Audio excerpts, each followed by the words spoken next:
for a fight. Immediately, 4 or 5 skins knock this guy into a corner and beat the hell out of him. Funniest part though was after the fight was over, this guy gets in his car to leave, but he had left his shirt behind.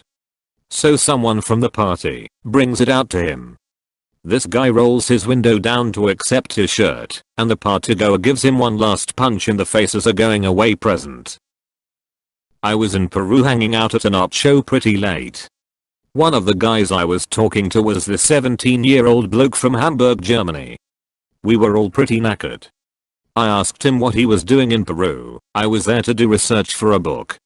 He told me that he was in hiding and had to leave Germany.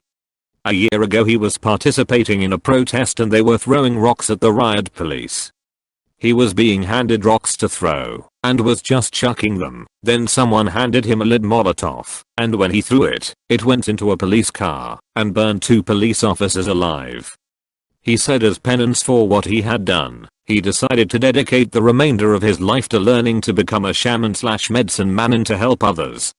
His story still sticks in my mind. Comment: as penance for what he'd done, he chose a punishment that plenty of people choose freely, and that he can walk away from at any time. I'm gonna say that doesn't count. Penance would mean turning himself in.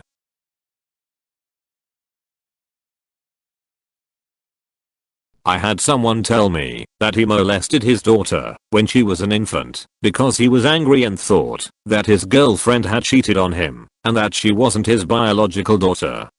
He went on to say DNA testing was done and it was determined that she was actually his daughter and that he felt very guilty about the whole thing. His daughter was 7 to 8 at the time he told me this.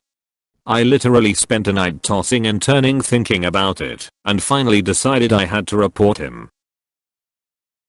My ex told me that he had been molested by his sister between the ages of 6 to 11.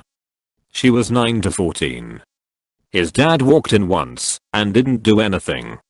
His own family knew that he was being sexually abused for years and did absolutely nothing to protect him. Comment: I'm afraid it's likely that the sister was being molested by the father. Comment: she was the mom's daughter from another marriage and her first husband had molested her. My ex's dad was a second husband and no, he didn't touch her.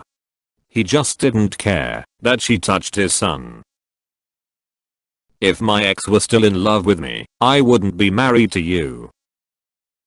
A friend of mine died from a drug overdose. After the funeral, a mutual friend of ours and I were getting drunk when he broke down crying. He asked me if I remembered the time when he and our dead friend told me about an accident that they'd witnessed where they saw a truck driver die. I told him I did.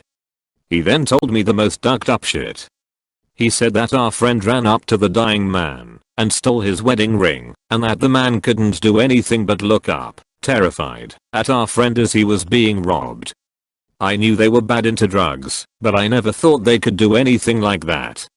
I grew up with them, they were like my brothers. I don't really trust anyone completely anymore.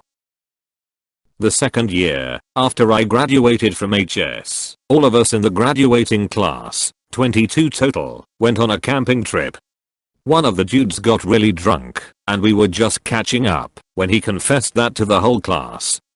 That he killed his mom's BF. He was always come and go anyway. He was a truck driver, would regularly cheat and spend the night week with that woman. Rinse. Wash. Repeat.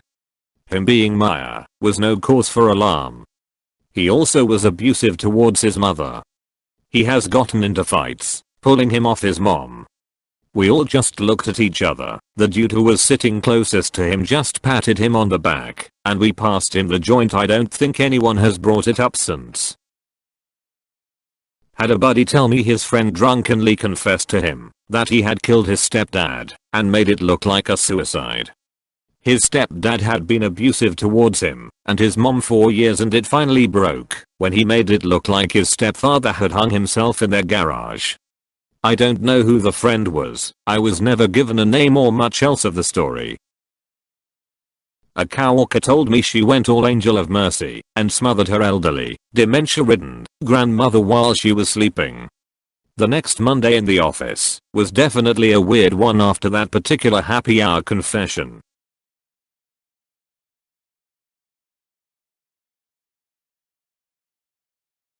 Thanks for watching. Like and subscribe for more Reddit goodness.